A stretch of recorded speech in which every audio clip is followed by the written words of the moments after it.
Le décor est planté pour une journée historique à Dessine au Groupama Stadium où beaucoup de pages vont se tourner. Ce n'est même pas la fin d'une page, c'est la fin d'un chapitre, la fin d'un règne. Celui du président Jean-Michel Aulas, mais pas celui de l'OL féminin qui continue de régner sur le football féminin français en vue de la Coupe du Monde, notamment sur le plan offensif. On le sait, la blessure de Delphine Cascarino peut ouvrir des portes. Attention à ce centre d'Amel Majri, la reprise de Marozane et déjà l'ouverture du score. Jennifer Marozane qui vient directement permettre à l'OL de prendre les devants. Alors elle aussi, Coralie, elle est en fin de contrat. Allez, on a vu la qualité du pied gauche de Majri au Parc des Princes. Et voilà, il suffisait d'en parler, Coralie. Il n'y avait qu'à demander. Aujourd'hui, corner d'Amel Majri. Je vous avais dit que c'était chirurgical, tout comme le jeu de tête de Wendy Renard. On la voit vraiment très efficace, Pearl Moroni, dans tout ce qu'elle fait. Allez, Marozane qui conserve le ballon, on ne sait pas trop comment. Marozane encore, Marozane toujours, je ne sais pas comment elle a encore le ballon, mais elle peut adresser un centre à Melvin Mallard. Et une passe décisive même. Melvin Mallard, elle a eu une saison compliquée, mais on la retrouve buteuse. Elle avait marqué au premier match, elle marque au dernier.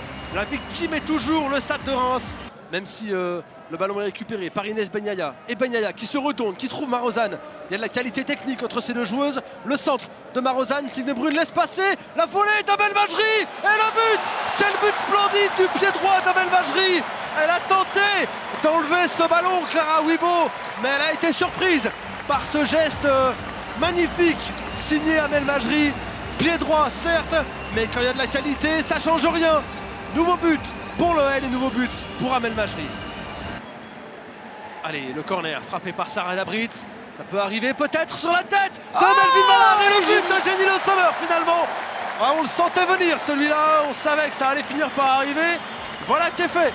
La meilleure buteuse de l'histoire de l'OL, on vous le dit, on vous le répète. Meilleure buteuse, tiens aussi, de l'histoire de l'équipe de France. Elle rajoute une unité au compteur. Et l'étreinte avec Ada Egerberg. Merci Signe Brune pour ce but au Parc des Princes. Merci pour ton passage sous le maillot lyonnais et bonne chance pour la suite. Le Sommer qui va aller provoquer. Pourquoi pas terminer cette action?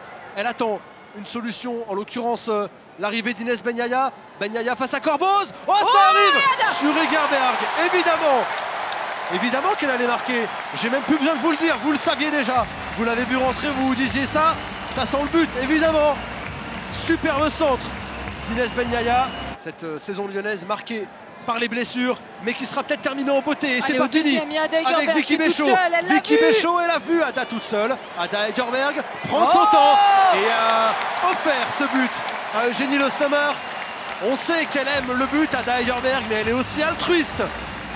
Eugénie Le Sommer signe son doublé. Chana Chosnot qui va pouvoir percuter encore une fois face à Vicky Béchaud.